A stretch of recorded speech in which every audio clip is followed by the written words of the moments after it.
sehat untuk kita semua. Perkenalkan, nama saya Yakobus Pera, calon guru penggerak Angkatan 6 Kabupaten Ende. Pada tugas demonstrasi kontekstual modul 3.1 tentang pengambilan keputusan berbasis nilai kebajikan sebagai pemimpin, saya akan mewawancarai beberapa pemimpin atau kepala di sekolah dan menganalisis hasil wawancara. Inilah hasil analisis dari wawancara yang sudah saya lakukan.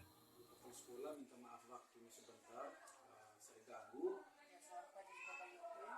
Baik Ibu, terima kasih banyak. Ibu ketahui bahwa saya selama ini menjalankan pendidikan guru penggerak karena saya calon guru penggerak Angkatan 6 untuk Kabupaten Ende. Dan perlu saya menyampaikan bahwa sudah 3 modul yang kami pelajari, yaitu yang pertama tentang paradigma dan visi guru penggerak, modul 1, kemudian modul 2 tentang praktik pembelajaran yang berpihak pada murid, kemudian modul 3 yang sekarang ini tentang pemimpin pembelajaran dalam pengembangan sekolah. Jadi pada 3.1 itu tentang pengambilan keputusan berbasis nilai-nilai kebajikan sebagai pemimpin sekolah. Jadi saya akan mewawancara Ibu. Mungkin selama ini Ibu pernah mengalami satu masalah dan pasti permasalahan itu yang menjadi dilema etika oleh Ibu kepala sekolah untuk memutuskan satu permasalahan ini. Sebelum itu saya minta Ibu untuk perkenalan. Silakan Ibu. Perkenalkan, nama saya Yerti Herawati Menar. Sini saya menjabat sebagai kepala sekolah SMP swasta Kelimutu. Saya sudah menjabat mulai dari tahun 2020 sampai dengan saat ini. Saya rasa itu sekian perkenalan dari saya. Terima kasih. Pada sesi pertama saya mewawancarai Ibu Yertin Herawati Menar, SPD sebagai kepala sekolah SMP swasta Kelimutu. Dalam wawancara dan berdiskusi bersama Ibu Yertin kurang lebih 1 jam, saya melihat Ibu Yertin cukup semangat dan penuh antusias menjawab pertanyaan-pertanyaan yang dilontarkan dari saya.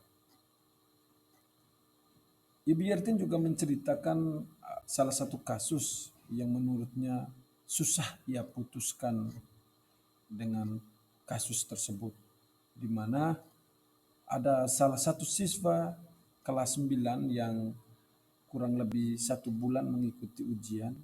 Siswa tersebut tidak pernah masuk sekolah dan banyak melanggar peraturan sekolah, sehingga dalam rapat keputusan bersama Dewan Guru, sebagian besar guru memutuskan siswa tersebut dikeluarkan. Ibu Yertin juga menyampaikan selama ia menjalankan roda kepemimpinan, langkah yang paling utama ia lakukan untuk memutuskan sebuah masalah yakni dengan musyawarah. Karena menurutnya dengan musyawarah lah dapat memutuskan suatu permasalahan dengan baik. Dari hasil wawancara bersama Ibu Yertin dan mendengarkan penjelasannya, dapat saya katakan bahwa situasi yang dialami Ibu Yertin adalah situasi dilema etika, di mana kita ketahui bahwa dalam musyawarah banyak atau sebagian besar guru memutuskan untuk siswa tersebut dikeluarkan. Dari sisi inilah Ibu Yertin susah untuk memutuskan permasalahan. Dan paradigma yang digunakan adalah paradigma jangka pendek lawan jangka panjang, di mana hasil dari musyawarah bersama guru-guru, Ibu Yertin mengumpulkan beberapa fakta dan data-data dari wali kelas, hasil kunjungan wali kelas, panggilan wali kelas, sehingga keputusan terakhir yang Ibu Yertin ambil adalah siswa tersebut tidak dikeluarkan. Menurut Ibu Yertin bahwa tindakan mengeluarkan anak dari sekolah sangat tidak baik, di mana anak tersebut mempunyai hak untuk mendapatkan pendidikan, apalagi jeda untuk mengikuti ujian tinggal 1 bulan lagi. Bu Yertin berpikir ketika anak ini dikeluarkan, maka anak ini tidak akan sekolah lagi. Dia juga katakan bahwa kinerja sebagai kepala sekolah dan guru dianggap tidak mampu ketika anak ini dikeluarkan. Sehingga Ibu Yertin bersama guru masih berupaya untuk membujuk siswa tersebut untuk masuk sekolah lagi. Dan dari penjelasan ini juga dapat saya katakan Ibu Yertin juga mengambil dari salah satu 3 prinsip, yaitu berpikir berbasis rasa peduli, atau bisa dikatakan care based thinking, di mana Ibu Yertin bersama guru masih mencari solusi atau jalan lain untuk mengajak siswa itu untuk dapat bersekolah lagi.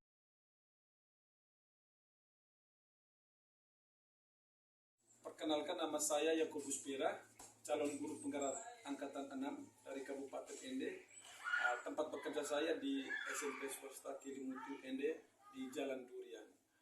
Pagi ini saya berkunjung bersama Ibu Tin sebagai wakil kepala sekolah dan akan berdiskusi dengan Ibu Tin mengenai modul 3.1 pengambilan keputusan berbasis nilai-nilai kebajikan sebagai pemimpin. Baik, mungkin saya langsung bersama Ibu Tin. Selamat pagi Ibu Tin. Pagi Pak Yopi. Minta maaf mengganggu waktunya sebentar. Ibu Tin, saya akan mewawancarai Ibu mungkin kurang lebih 10 menit tentang tugas demonstrasi kontekstual 3.1 itu tentang pengambilan keputusan berbasis nilai-nilai kebajikan sebagai seorang pemimpin. Menjelaskan bahwa seorang pemimpin itu di saat menjalani roda kepemimpinan pasti ada masalah, dan itu mungkin jelas Ibu pernah alami. Mungkin Ibu bisa menceritakan masalah apa yang Ibu hadapi, kemudian bagaimana langkah-langkah yang Ibu untuk memutuskan masalah tersebut. Mungkin sebelum itu Ibu boleh memperkenalkan diri, silakan Ibu. Terima kasih Pak Yopi. Selamat pagi Bapak Ibu. Saya perkenalkan diri saya. Nama lengkap saya Florentina Benedikta Ajo, biasanya disapa Ibu Tin. Dan saya di SMP Swasta Kilimutu ini sebagai wakil kepala sekolah. Itu saja, saya kembalikan ke Pak Yopi. Pada sesi wawancara kedua dengan Ibu Florentina P. Ajo SAG, selama Ibu Tin menjabat sebagai wakil kepala sekolah, hal yang beliau lakukan untuk mengidentifikasi kasus-kasus yang terjadi dengan melakukan pengamatan terlebih dahulu terhadap kasus yang terjadi. Kemudian Ibu Tin akan mencari tahu kebenarannya. Jika terjadi kasus yang mengandung dua kepentingan yang sama-sama benar, biasanya Ibu Tin akan mendiskusikan terlebih dahulu dengan orang-orang yang beliau anggap cakap yang memiliki kompetensi dalam bidang tersebut. Seperti jika yang terjadi adalah kasus dalam pembelajaran agama, di sini Ibu Tin akan mendiskusikan keputusan yang terjadi bersama Pak Ilham sebagai guru agama Islam dan juga guru agama lainnya. Adapun langkah-langkah yang diambil oleh beliau untuk memutuskan adalah beliau akan mencari tahu terlebih dahulu, kemudian mendiskusikan mana yang terbaik dan kurang baik, baru memutuskan. Menurut Ibu Tin, hal-hal yang dianggap efektif untuk memutuskan suatu keputusan adalah dengan berdiskusi dari hati ke hati dalam memutuskan sesuatu. Berdasarkan hasil wawancara bersama Ibu Tin, hal ini saya soroti dari arah pembicaraan ketika merespon suatu kasus atau permasalahan, Ibu Tin lebih cenderung menerapkan paradigma kebenaran dalam kesetiaan. Saya menyimpulkan demikian karena dalam pengambilan suatu keputusan, Ibu Tin harus memilih antara mengatakan yang sebenarnya atau melindungi teman atau saudara atau anak yang dalam masalah. Ini adalah salah satu contoh dari pilihan atas kebenaran melawan kesetiaan, di mana salah satu kasus yang diceritakan Ibu Tin yaitu salah satu siswa yang mencoba melakukan hal yang merujuk ke arah seksual. Ibu Tin juga menceritakan dalam menyelesaikan masalah, ia bingung menjelaskan tentang pengetahuan tentang seksualitas karena menurutnya anak seusianya tersebut belum pas untuk mendengarkan, sehingga situasi dilema yang ia miliki. Adapun terkait prinsip yang Ibu Tin terapkan adalah orang yang berpikir berbasis hasil akhir, ends basic thinking, di mana beliau menentukan dengan konsekuensi dari hasil suatu tindakan. Terkait langkah-langkah pengambilan keputusan yang Ibu Tin lakukan secara umum, ia telah menerapkan langkah-langkah yang menurutnya kurang lebih hampir sama seperti isi teori pada modul 3.1 ini. Hanya saja dikarenakan ia tidak memiliki konsep sepengetahuan dari modul ini, sehingga apa yang ia lakukan tidak berurutan sesuai dengan 9 langkah pengambilan pengujian keputusan. Namun menurut saya secara kasat mata sebetulnya ia sudah melakukan, namun ia sendiri tidak menyadari bahwa apa yang ia lakukan adalah teori dalam modul 3.1. Demikian analisis hasil wawancara yang sudah saya lakukan. Terima kasih.